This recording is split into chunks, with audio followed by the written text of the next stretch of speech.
کہا گیا اے انسان انک کادح، بے شک تو محنت کر رہا ہے، مشقت کر رہا ہے، مطلب تکلیف سہ سہ کر کام کرنا، اس کو کہتے ہیں کدح۔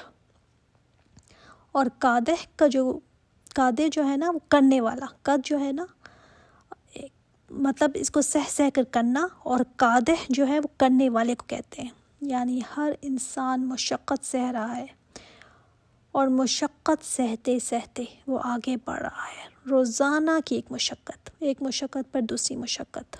آپ خود دیکھ لیں نا، جب سے لائف سٹارٹ ہوتی ہے انسان کی، چھوٹا سا بچہ نہ کھانا جانتا ہے نہ پینا، بس روتا ہے، اس کو کچھ ضرورت ہو تو نہ بول سکتا ہے، تو پھر اٹھ کر چلنا جب وہ سیکھتا ہے تو وہ بھی اس کے لیے تو مشقت ہے نا ایک، پھر دانت نکالتا ہے تو روتا ہے، وہ بھی مشقت، پھر بڑا ہوتا ہے تو دوسری مشقت، پھر اس کی تربیت، اس کی پڑھائی شروع ہو جاتی ہے۔ چھوٹے بچوں سے اگر پوچھیں نا تو کہتے ہیں کہ ہماری دادی جو ہے نا وہ بڑی لکی ہیں، بس ان کو اسکول نہیں جانا پڑتا۔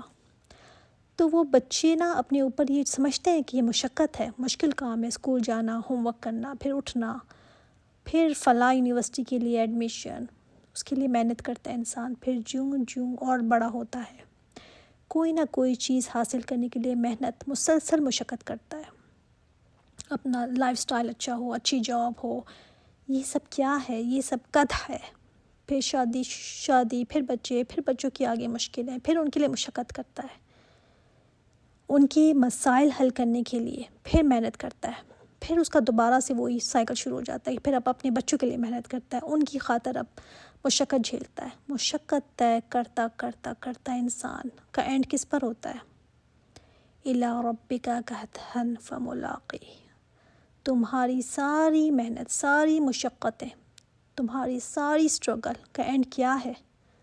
اس کا حاصل کیا ہے؟ فملاقیہ، کہ تمہیں اس سے جا کر ملنا ہے۔ چاہے کوئی بزنس کر رہا ہے یا عورت گھر چلا رہی ہے، سب پر محنت لگتی ہے نا، سب پر ٹائم لگتا ہے، ظاہر ہے۔ چاہے کوئی بچہ ہے، جوان ہے، عورت ہے، مرد ہے، بوڑھا ہے، کیسا بھی ہے، وہ ایک قدح میں لگا ہوا ہے، تھک رہا ہے، مسلسل روزانہ دوڑتا ہے، چاہے دنیا کا کام ہو نہ ہو، چاہے دین کا ہی کام کیوں نہ ہو، روزانہ وہ دن بدن رب کی طرف بڑھ رہا ہے، اور انسان کو احساس بھی نہیں ہوتا۔ یہ جو گھڑی چل رہی ہے نا، یہ ہمارا کاؤنٹ ڈاؤن ہے، 1 گھنٹہ اور کم ہو گیا، ہمیں احساس نہیں ہوتا اس کا۔ اور یہ دوڑ کہاں جا کر ہماری ختم ہوگی؟ جب رب کے سامنے انسان کھڑا ہوگا۔ الی ربک، بیوٹیفل آیا، فملاقیہ کا دوسرا مطلب جو ہے نا، جو ہی ہے، کیا بتا رہی ہے یہ؟ بعض علماء نے اس کا مطلب لیا ہے کہ جو اس کی محنت، جو اس نے دنیا میں محنت کی ہوگی نا، وہ اس محنت کو پالے گا، اس سے مل جائے گا۔ اب ہر کوئی دیکھ لے نا، کہ ہر کوئی یہ دیکھے نا کہ میری محنت کیا ہے، کیسی ہے۔ جس کے لیے محنت کرو گے وہی ملے گا۔ اب مشقت تو دیکھیں ہر چیز میں ہے، یہ نہ سمجھے کہ دنیا کے پیچھے کوئی بھاگ رہا ہے تو وہ مشقت میں نہیں ہے، اس کی بھی مشقت ہے، ہر ایک اپنی اپنی مشقت میں ہے، وہ بھی تھک جاتا ہے۔ دین کا جو کام کر رہا ہے اس کی بھی مشقت ہے، وہ بھی تھک جاتا ہے، ہر ایک کی مشقت ہے، مگر اینڈ ریزلٹ کیا ہے؟ جو لوگ دیکھیں چوری کرتے ہیں نا، یا ہیریا پھیریاں بڑی کرتے ہیں، اس میں بھی وہ ان کی محنت لگتی ہے، مگر وہ مشقت اس کو کہاں لے کے جائے گی؟ یہ ہے اصل کوسچن۔ تو اللہ تعالیٰ نے بتایا کہ جہاں کی بھی تم دوڑ لگاؤ گے، جس ڈائریکشن میں جانا چاہتے ہو جاؤ، واپس کہاں آنا ہے تمہیں؟ واپس تو میرے پاس ہی آؤ گے۔ فَأَمَّا مَنْ أُوتِيَ كِتَابَهُ بِيَمِينِهِ، پھر وہ جو دیا گیا کتاب اپنے دائیں ہاتھ میں، تم جہاں دوڑنا چاہتے ہو دوڑ لگاؤ، اللہ نے تمہیں اجازت دی ہوئی ہے، کھلی چھٹی ہے، کسی پہ کوئی پابندی نہیں ہے۔ اینڈ کیا ہے؟ کہ جس کے دانے ہاتھ میں کتاب دے دی گئی، مطلب وہی جو اپنی تیاری کر کے آیا دنیا میں، جس کی دوڑ اللہ کی طرف تھی، فَسَوْفَ يُحَاسَبُ حِسَابًا يَسِيرًا، تو پھر اس کا حساب لیا جائے گا آسان حساب لیا جائے گا۔ اس کا آسان حساب کیا ہے؟ کہ اللہ تعالیٰ دیکھے گا اعمال کو، اور پھر اس کے بعد اس کو کہے گا جاؤ جانے دے گا، سوال نہیں پوچھے گا، کیونکہ آپ صلی اللہ علیہ وسلم نے فرمایا جس سے حساب ہو گیا وہ تباہ ہو گیا، جس سے سوال جواب ہو گیا اس کو عذاب ضرور ملے گا۔ مثلاً اگر یہ پوچھ لیا کہ یہ نمازیں جو مسنگ تھیں یہ کیوں مسنگ ہیں، یا ایسی زندگی کیوں گزار کر آئے ہو، تمہیں پتہ نہیں تھا میرے حکموں کا، تو کیا جواب ہوگا پھر ہمارا؟ تم نے یہ جھوٹ بولا تھا اس جگہ، یہ تم نے قطع تعلقی کی تھی، برے سلوک یہ رشتہ داروں کے ساتھ تم نے کیے تھے، کوئی سوال بھی اگر ہم سے کر لیا تو کیا جواب ہم دیں گے؟ آپ صلی اللہ علیہ وسلم نے فرمایا کہ جس سے پوچھ لیا نا وہ تو گیا۔